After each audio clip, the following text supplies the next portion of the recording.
السلام علیکم ورحمۃ اللہ وبرکاتہ۔ الحمد للہ رب العالمین والصلاة والسلام علی نبینا محمد وعلی آلہ وصحبہ اجمعین، اما بعد۔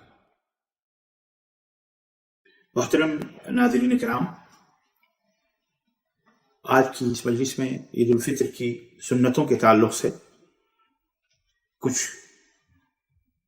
باتیں لے کر کے حاضر ہوا ہوں۔ اللہ عز و جل سے دعا ہے کہ اللہ تعالیٰ کہنے اور سننے سے زیادہ عمل کرنے کی توفیق عطا فرمائے۔ عید الفطر کی آمد ہے، کیا چھوٹے کیا بڑے، کیا مرد کیا عورت، سب کے دلوں میں خوشی و مسرت کے چشمے پھوٹ رہے ہیں، ولولے ہیں، جوش ہے، جذبے ہیں خوشیوں کی، بہاروں کی۔ لیکن اس سال کا عید ذرا سونا سونا سا رہے گا۔ کیوں؟ اس لیے کہ ایک ننھے منھے اللہ کے سپاہی کا دورہ ہے۔ کرونا وائرس نے لبوں کی مسرتیں چھین لیں، چہروں کا رنگ فق کر دیا، آنکھیں سفید ہونے لگی، پوری دنیا کے اندر ہاہاکار مچی ہوئی ہے۔ کیا غریب، کیا امیر، کیا تاجر، کیا دولت مند، کیا بادشاہ، کیا حکمران، سب کے چہروں سے خوف اور دہشت ٹپک رہی ہے۔ اب ہم جانتے ہیں کہ عید الفطر یہ عالم اسلام کا ایک مذہبی تیوہار ہے جو ماہ رمضان المبارک کے اختتام کی نشاندہی کرتا ہے۔ میں نے اسی مناسبت سے سوچا کہ آج میں آپ کی خدمت میں کچھ سنتوں کا تذکرہ کرتا چلوں، نہ جانے وقت ہمیں موقع دے نہ دے۔ اور ہر سال مسلمان اس عید مبارک کو بڑی خوشی و مسرت کے ساتھ اور جوش و خروش کے ساتھ یکم شوال کو مناتا ہے۔ عید کا لفظ یہ عربی ہے جس کے معنی ہیں بار بار واپس آنے کے، لوٹنے کے۔ چونکہ خوشیاں رمضان کے بعد بار بار واپس آتی، اس لیے اس کو یوم العید، یوم مسرت، فرحت اور سرور اور انبساط کا دن بھی کہا جاتا ہے۔ اور فطر کا لفظ جو ہے یہ یوں تو کئی معنوں میں استعمال ہوا ہے، لیکن زیادہ تر یہ بریک فاسٹ، زیادہ تر یہ روزوں کو افطار کرنے، فطور کرنے، توڑنے کے معنی میں۔ عید الفطر کے دن روزوں کا سلسلہ چونکہ ختم ہو جاتا ہے، اس لیے اس کو عید الفطر یعنی روزہ توڑنے کا دن کہا جاتا ہے۔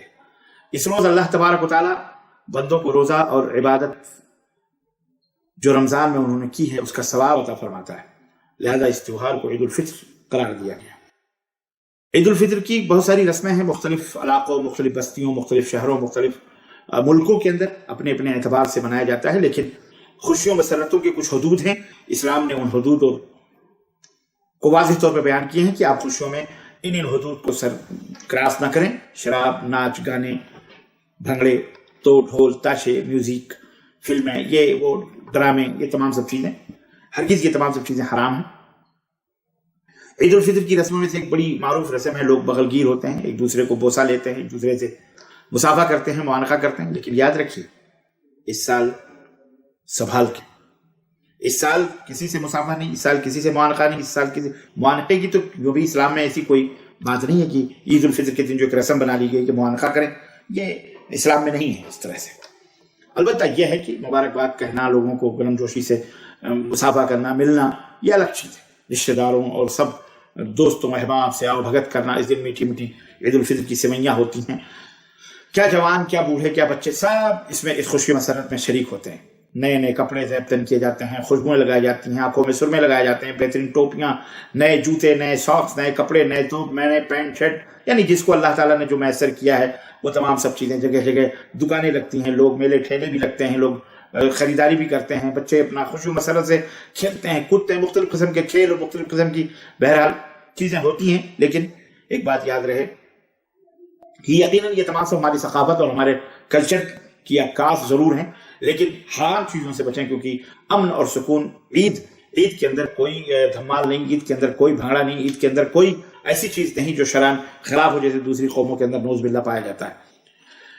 ہمارے نبی صلی اللہ علیہ وسلم نے اس موقع پر کیا کرتے تھے، ان کا آپ کا کردار کیا تھا، اس کی کچھ سنتیں میں آپ حضرات کی خدمت میں رکھتا چلوں تاکہ آپ کے ذہن میں رہیں۔ خوشی و مسرت کے موقع پر ہمیں سب سے زیادہ جس کو یاد کرنا ہے وہ ہمارا خالق کائنات ہے، ہم سب کا پیدا کرنے والا مالک و مولا ارحم الراحمین ہے۔ لِتُكَبِّرُوا اللَّهَ عَلَىٰ مَا هَدَاكُمْ، یہ دن اللہ کی تکبیر کے بلند کرنے کا ہے، کیونکہ اللہ نے ہمیں ہدایت دی اپنی طرف۔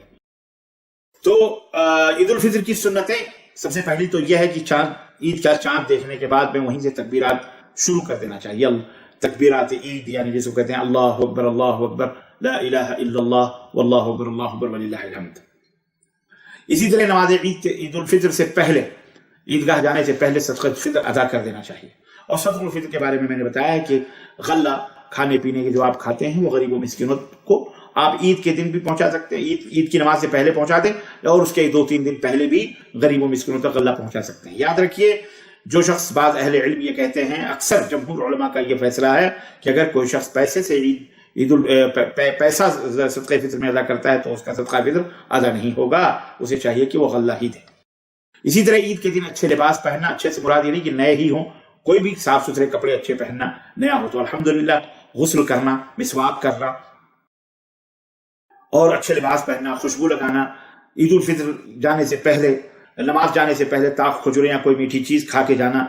اسی طرح نماز عید الفطر کے لیے عیدگاہ جانا، اسی طرح سے عیدگاہ پیدل جانا، لیکن اگر دور ہے تو سواری سے، گاڑی سے، موٹر سے جا سکتے ہیں۔ اپنے دوست احباب کو لے کر کے ساتھ میں عیدگاہ جانا، اپنے گھر والوں کو لے کر کے جانا، گھر سے عیدگاہ جانے تک تکبیرات کہنا، جب جائیں تو تکبیرات کہنا، اللہ اکبر لا الہ الا اللہ اللہ اکبر للہ الحمد۔ اسی طرح نماز عید الفطر کے لیے ایک راستے سے جانا اور دوسرے راستے سے واپس آنا، اسی راستے سے واپس آنا، یہ سنت ہے، کوئی فرض اور واجب نہیں ہے، اگر مجبوری ہے تو بات الگ ہے۔ اسی طرح عید الفطر کی مبارکباد دینا لوگوں کو، تقبل اللہ منا ومنکم، تقبل اللہ منا ومنکم، اللہ تمہاری طرف سے بھی اور ہماری طرف سے بھی اس کو قبول فرمائے۔ عزیزان گرامی، یہ خوشیوں کا دن ہوتا ہے، یہ خوشیوں کا دن ہے، اس دن روزہ رکھنا حرام ہے، اس دن روزہ رکھنا منع ہے، اور یہ دن کھانے پینے اور اللہ کی بزرگی اور بڑائی بیان کرنے کا، خوشی کے اظہار کے لیے چاند رات ہی سے مساجد اور بازاروں اور گلیوں اور کوچوں کے اندر تکبیرات جو ہے مسلمان شروع کر دیتے ہیں، جو ایک شعار ہے اسلام کا۔ اور نماز عید سے پہلے جیسا کہ میں نے بتایا، فطرانہ ادا کر دینا، غلاموں کے، نوکروں اور گھر والے، بچے چھوٹے، سب کی طرف سے ادا کرنا ہے۔ ایون اگر آپ کے گھر مہمان آیا ہے تو مہمان کی طرف سے بھی آپ کو ادا کرنا چاہیے۔ کیوں؟ اس لیے کہ اللہ کے رسول صلی اللہ علیہ وسلم نے فرمایا کہ صدقہ فطر طعمۃ للمساکین، غریب اور مسکینوں کے کھانے کا دن ہے اور تمہارے روزوں کی پاکی اور صفائی کا دن ہے۔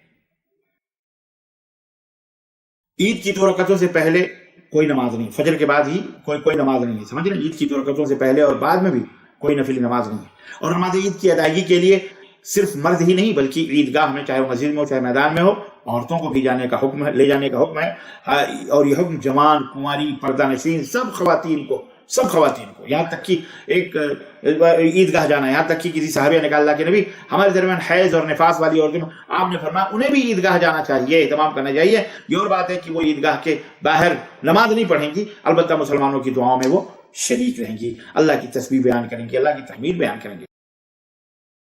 اور اگر کسی وجہ سے نماز عید چھوٹ جائے تو اپنے گھروں میں بچوں کو لے کر کے 2 رکعت نماز، اسی تکبیرات جیسا کہ ہم نے آپ کو بتائی ہیں، یہ تکبیرات کا عید کی نماز پڑھنے کا طریقہ بتلایا ہے، اسی حساب سے ادا کر لیں۔ عزیزان گرامی، عید کا دن محبتوں کا، شفقتوں کا، پیار کا، مسلمانوں کی باہمی ملاقات کا اور آپسی محبت بڑھانے کا ذریعہ ہے۔ صحابہ کرام ایک دوسرے سے ملتے تھے تو دعا کرتے تھے، تقبل اللہ منا ومنکم، اس لیے آپ بھی اس کو جاری رکھیں۔ اور یہ چند سنتیں میں نے آپ حضرات کی خدمت میں رکھی ہیں، اللہ عز و جل کہنے والے کو بھی اور سننے والوں کو بھی عمل کرنے کی توفیق عطا فرمائے، آمین یا رب العالمین۔ وصلی اللہ علی نبینا محمد وعلی آلہ وصحبہ اجمعین، والسلام علیکم ورحمۃ اللہ وبرکاتہ۔